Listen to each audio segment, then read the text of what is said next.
Всем добрый день, друзья мои. Я обещала, нет, лучше без света сниму.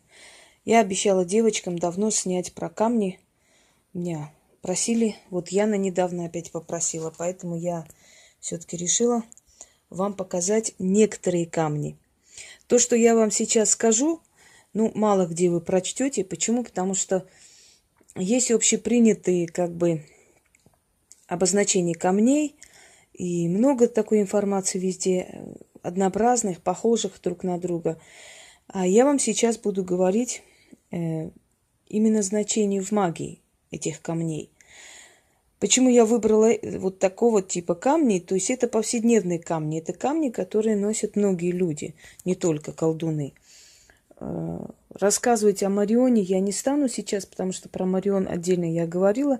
И Марион, конечно, не каждому человеку нужно носить.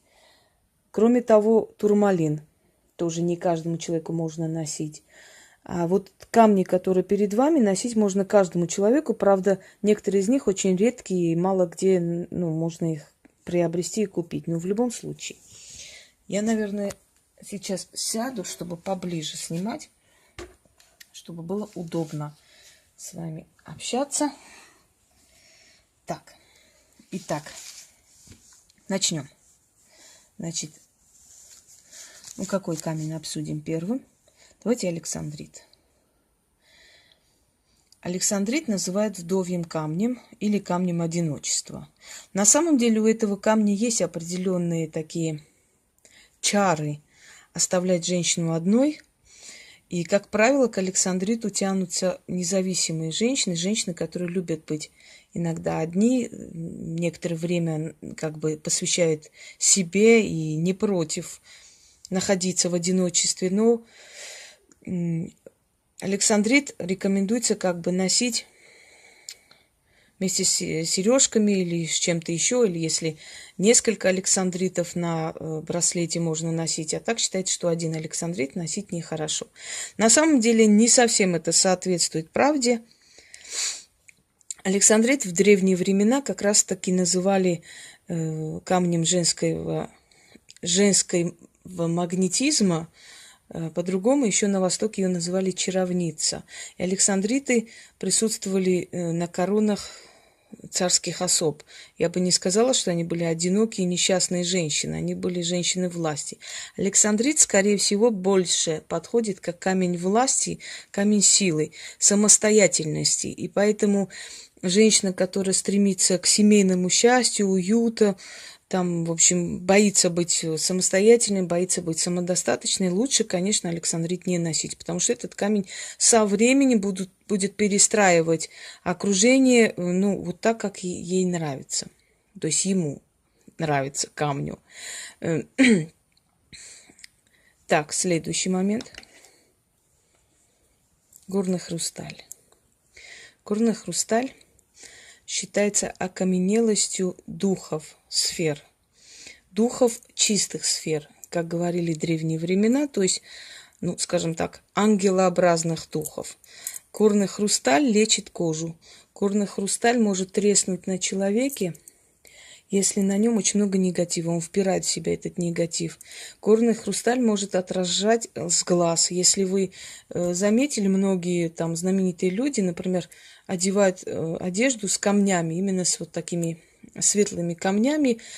Даже костюм, значит, на выход на сцену у них вот с этими камнями блестящими, но почему-то белыми, не разноцветными. Потому что горный хрусталь – отражатель с глаза. Насколько это может помочь человеку, это зависит от индивидуальности человека. Я бы не могла сказать, что вот каждый человек, который возьмет горный хрусталь, прям ему это все сразу поможет. Вы знаете, я, наверное, немножко сейчас закрою окно. Тут сильный свет не дает видеть всю прелесть камней. Да, давайте так. Далее пойдемте. Сапфир. Так, где-то у нас красавищно. Вот. Сапфир. Сапфир можно обработать по-разному, естественно. Разные дать ему как сказать, гранировать по-разному можно сапфир. Здесь он вот круглого типа, афганский сапфир. Это кольцо называется «Глаз дракона». Мне очень нравится, я сразу его заприметила. Это мне подарок. Многие из этих камней мне подарок из разных стран. Это в Москве приобретенные. Так, сапфир лечит глаза. Если несколько минут в день посмотреть, ну, как бы вглядываться в камень, внутри увидите определенные процессы. Как что-то такое, знаете, как на Луну смотрите некоторое время, потом появляется что-то такое, какие-то там сцены появляются, глаза появляются на Луне, если вы заметили, да? Вот сапфир что-то в этом роде. Сапфир еще называли драконий глаз. Может, поэтому человек, ну, ювелир, который грамотен в этих вопросах, вот именно создал сапфировый глаз, глаз дракона. Сапфир оберегает от сглаза. Сапфировые там серьги носили молодые женщины, чтобы их взглядом не попортили. Сапфировые украшения, броши носили дети для того, чтобы их не сглазили и прочее. Сапфир тоже относится к магическим камням. Цитрин. Цитрин вообще в древние времена был редким камнем, и только богатые люди могли позволить себе найти цитрин. Сейчас, естественно, он более доступен. Но я бы не сказала, что очень часто. Редкий камень, цитрин. Цитрин олицетворяет женскую силу. В основном на украшениях для женщин цитрин находится, потому что с мужчинами он не взаимодействует. Цитрин может лопнуть пополам, если сильный мужчина будет носить цитрин. К мужской энергии цитрин никакого отношения не имеет, не подходит мужчинам. Цитрин лечит, то есть успокаивает, приводит в норму вот, психическое состояние. Цитрин может помочь нормализовать давление. У цитрина есть такие способности. Цитрин может притягивать, но притягивает иногда и не очень нужных людей. То есть он обладает определенным магнетизмом, но может притянуть не того человека, который вам нужен. То есть приставал. Вот у цитрина есть такая особенность. Ну, не отвести глаз, когда летом идешь вот с таким камнем, обязательно будут на тебя смотреть. Но это можно как бы отнести к простому вниманию, а можно отнести к тому, что цитрин притягивает взгляды. Следующий момент. Скользко рассказываю, чтобы успеть, потому что тут не все расскажешь. Марганит. Еще один редкий камень – марганит. Считается, что марганит – проводник между человеком и духами. То есть человек, который носит марганит и ходит по ночам, может спокойно ходить, зная, что он под покровительством духов. У марганита есть определенные стражники. И марганит окружает человека силой, могуществом, окружает человека нужными связями, нужными людьми. Я говорю свойства камней относительно. Почему? Потому что не каждому человеку можно применить. Но мы больше берем как бы в процентном соотношении, да, больше людей, как отзывались о марганите, скажем, много веков. Если основное количество мнений собирается, то мы, естественно, это приписываем камню. То есть мы говорим, раз уж столько там поколений говорят, что марганит вот это приносит, вот и то, и это привлекает, значит, именно такое свойство есть у этого камня. Поэтому учтите, что это применяется не каждому человеку. Может быть, из 100 человек 80 человек будут под защитой марганита, а один нет. Пожалуйста, поближе можете рассмотреть. Это марганит.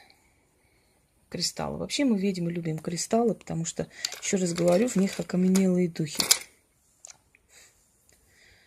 Окаменелый мед – это янтарь. Он напоминает мед. Я в детстве хотела его съесть все время. У мамы было большое янтарное кольцо, и я все время хотела его съесть. Когда мы учились с одной девочкой, точнее, снимали комнату в студенческие годы, она у меня украла вот это мамино кольцо с огромным янтарем.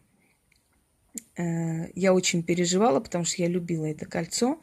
Скотство, конечно. Вообще не зря, знаете, на Востоке отрезают руки ворам. Это правильно. Это настолько омерзительно, когда твое забирает человек в наглую, как скотина, да, ведет себя спокойно. Вот. И она сделала вид, что со мной, значит, ищет и прочее, прочее. Ну, в общем, я подозревала, но не могла сказать. Я стеснялась ей говорить, что я знаю, что это она взяла. Так я ее и оставила. Через некоторое время она очень сильно пострадала. У нее что-то случилось с позвонком. Говорят, что сейчас тяжело ходит. Так что да, если это мое было кольцо, значит, оно должно было остаться у меня. Ну да ладно, плевать на нее. Итак, янтарь. Янтарь имеет способность притянуть деньги. Если у вас есть янтарь, ну вот знаете, делают янтарные чеканки, янтарные, скажем, картинки из янтаря какие-то. Янтарь это не самый дорогой камень, и он чаще всего встречается. Но янтарь обладает силой океана, поскольку его находят под водой, в основном янтарь. Янтарь там каменеет веками, вбирает в себя всю силу земли, воды. Если вы помните, вот во время археологических или там, ой, вот она у меня убегает от меня, или там раскопок, скажем, древних поселений и прочее, часто встречали, да, в янтаре окаменелые там бабочки, окаменелые животные и прочее. Янтарь сохраняет энергию, силу и, естественно, внешний вид. Вот. Янтарь обладает энергией.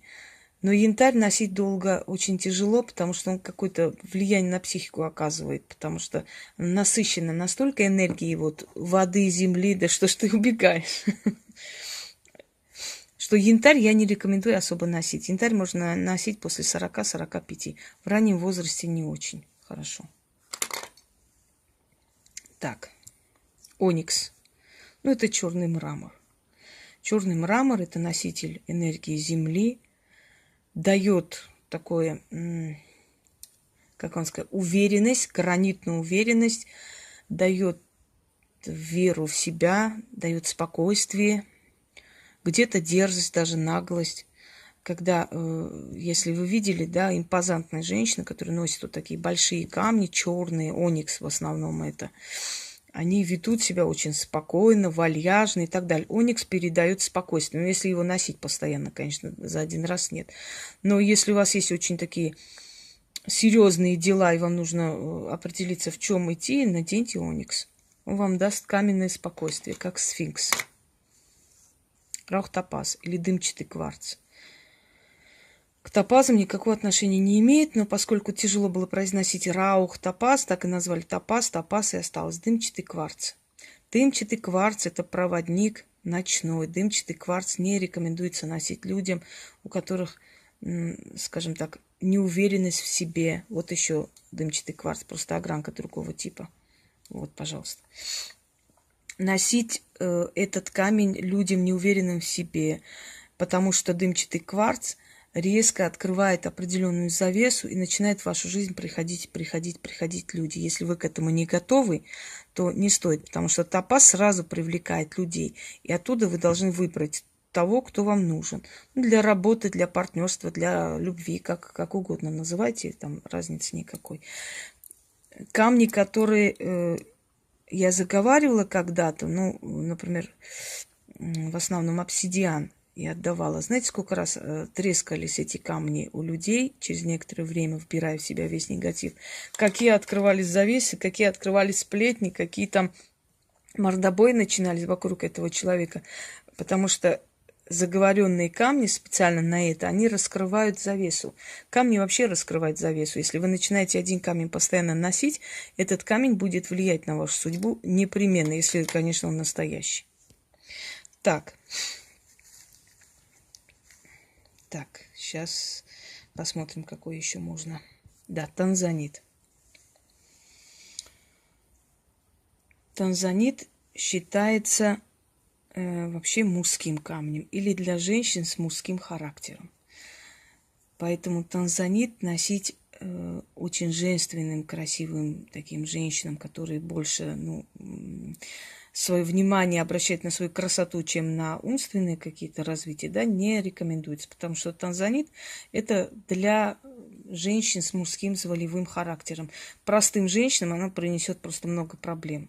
Много проблем в том плане, что требует танзанит усиление воли, силы. Если у тебя этой воли, силы нету, то, естественно, понятное дело, что неоткуда брать, да, значит, ты просто растеряешься, просто не поймешь, что происходит, просто будешь в тихом ужасе. Поэтому танзанит – это камень мужества. Танзанит носили древние воины как оберег. Танзанит оберегает. Танзанит помогает во время войн обойтись меньшей кровью. То есть получить какие-то увечья, но остаться в живых и так далее. Как можно сильнее оберегает тело человека. Черный гранат или султанат. Еще этот камень называется. Султан, султанат. С недавних времен начали делать кольца, назвали султан Сулейман. Вот, кольцо Сулейман. Это мне подарили, это мне из Персии, я уже говорила об этом. Это черный гранат. Черный гранат, он очень редкий. Вот, с затемненными, значит, серебром, золотыми, там, в общем, тут всяко перемешано, уж не сразу не поймешь, сколько всего чего, но очень красиво, естественно, смотрится, понятно, величаво. Султанат – это камень власти. Султанат очень редкий камень, редко кто находит, редко кто готов носить. И если носите, то учтите, что вокруг вас будут концентрироваться сильные люди. Я всегда говорю, если ты хочешь свойства камней применить на себе, но вот человек увидел, ой, как хорошо этот камень там приносит какие-то удачи, финансовое благополучие, давай я куплю и буду носить, и все будет хорошо. Дорогие друзья, если вы не готовы к сильным людям, к сильным связям, к сильному партнерству, то зачем вам открывать завесу? Зачем вам привлекать тех людей, которые сильны духом? Если вы не соответствуете этим людям, они просто вас разочаруются и уйдут. Поэтому подумайте много раз, когда вы свойства камней изучая, сразу бежите их покупать. Вам это свойство положено носить, и сможете ли вы осилить? Потому что это сила определенная, которая откроет завесу и придет в вашу жизнь. Согласны? Так. Дальше пошли. Сапфир. Сапфир может быть немножко зеленоватого цвета, может прям голубой, вот такого типа сапфир. Ну, сапфир – камень власти, камень султанов, императоров. Сапфир когда-то был очень большой редкостью, сейчас не так часто можно настоящий сапфир встретить. Сапфир привлекает деньги, коротко и ясно. Сапфир привлекает деньги. Если очень долго носить сапфир, то у вас постоянно будет хватать денег в кошельке. Еще раз говорю, это больше для бизнесменов подходит, для людей, которые занимаются бизнесом, что-то делают и так далее. Сапфир – денежный камень. То, что вы прочитаете в интернете, оно, конечно, подходит, но я вам говорю те свойства, которые испокон веков говорили и изучали люди, которые занимались колдовством, алхимией и прочее. Гранат. Гранат – кровь земли, этот камень называется. Змеи, которые охраняют сокровища, и посередине еще один крупный гранат. Кровь земли, проводник, проводник в мир духов. Гранат не рекомендую носить простым людям, ну, не очень рекомендую. Гранат можно носить людям, которые имеют дело с множеством людей, которые ведут бизнес, у которых есть корпорации, у которых есть партнеры, у которых есть очень большие связи и дела. Вот гранат им в этом вопросе поможет. А так, вот надо было поближе, значит, их показывать. А так, гранат, конечно, носить простым людям не рекомендую. Вот еще так вот, наверное, сделать. Угу. Проводник между вами и духами. Человек, который любит носить гранат, очень часто его мысли сбываются, потому что гранат – это как умный камень, который слышит и передает. Так, янтарь мы сказали. Значит, изумруд. Угу. Пожалуйста. Кольцо называется Хюррем. Я думаю, что намек вы поняли, да? Правда, он не такой крупный, есть покрупнее. Это вот маленький Хюррем.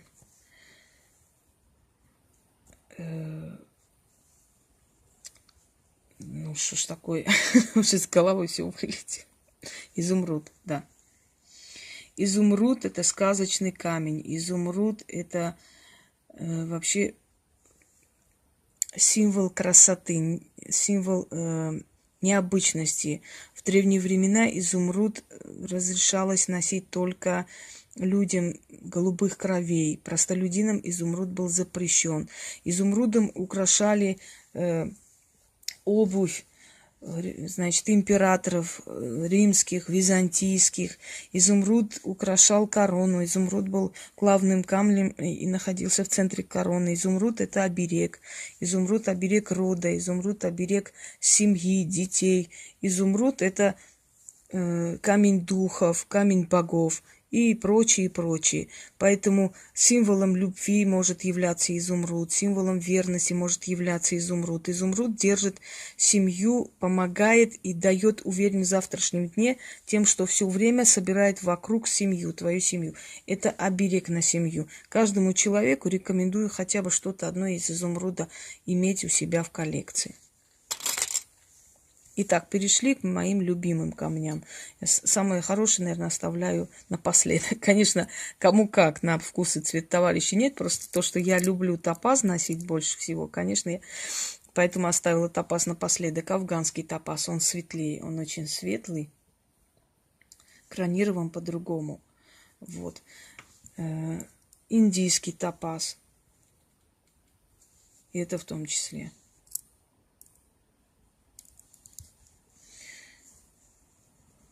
Так, и африканский топаз. Это более чистый топаз. Он как слеза. Ой, извиняюсь. Такой же топаз у меня там лежит. Это не топаз, это аквамарин. Да-да-да. Все. У меня просто такого типа топаз есть чистый. Я перепутала сейчас. Да, это аквамарин. Аквамарин – это камень воды, стихия воды. Считается, что в аквамарине окаменели духи воды. И поэтому, если человек близок к стихии воды, то может спокойно носить аквамарин, либо топаз. Вот эти камни, они очень чем-то схожи по структуре. И эти камни даются зрелому человеку. Не каждый человек может носить топаз или аквамарин. Не каждому они подходят, не каждого любят. Нужно очень многое пройти, чтобы потом приобрести аквамарин либо топаз. То есть это не специально, что вот нужно пройти, потом идти и приобрести. Нет, ну тянет тебя к ним после того, как ты очень многое прошла в жизни. Водная стихия, люди, у которых щедрая душа, люди, у которых есть понятие честь, совесть, люди, которые уважают чужое и свое не отдают и прочее. Вот это все вам удержать, усилить и сделать бесконечным, как сама вода, поможет аквамарин. Индийский топаз, афганский топаз, другой топаз я, к сожалению, африканский, да, сейчас не вытащила, ну, не буду сейчас искать, ничего страшного. Топаз тоже камень власти имущих. Топаз камень зрелости. Там топаз дает душевное равновесие, гармонию, рассуждение, осмысливание себя в этом мире, оздоровление своего вот этого духовного состояния, лечит головные боли. Если долго носить топаз, но в течение дня, то постоянные головные боли исчезают. Он каким-то образом воздействует на кровь человека, на его энергетическую зону. Топаз точно так же окаменелые духи, как считалось. Вообще любой кристалл – это окаменелые духи. Это окаменелость, это камень, который создается вследствие окаменелости воздуха, лучей солнца. И, естественно, в воздухе находится кто? Духи. Астрал, да? Окаменелый астрал. То есть топаз считается носителем энергии духов. Поэтому вот к кристаллообразным камням или кристаллам относитесь серьезно, немножко с опаской. Не каждому человеку они подходят. И топаз постарайтесь носить после 30 лет, не раньше. Потому что топаз – это очень серьезный камень. Он приводит человека к размышлению, иногда к одиночеству, к полезному одиночеству. Одиночество – это не страшное дело, когда прям люди, знаешь, услышали слово «одиночество» и падают в обморок. Одиночество иногда очень полезно, чтобы самопознать себя, чтобы покопаться в своей душе и понять, что ты хочешь в этом мире. Ну, насколько возможно, скользь или не очень подробно, но в любом случае относительно так, информацию я вам об этих камнях уже подарила, скажем так. Если будут вопросы, спрашивайте. Я считаю, что я должна говорить о тех камнях, которые люди носят. О камнях, которые носят ведьмы, ну, говорить нечего, потому что вам оно не нужно. Хотя я даже про эти камни рассказывала как-то. Были у меня и ритуалы, и заодно, естественно, я рассказывала свойства камней. Всем удачи!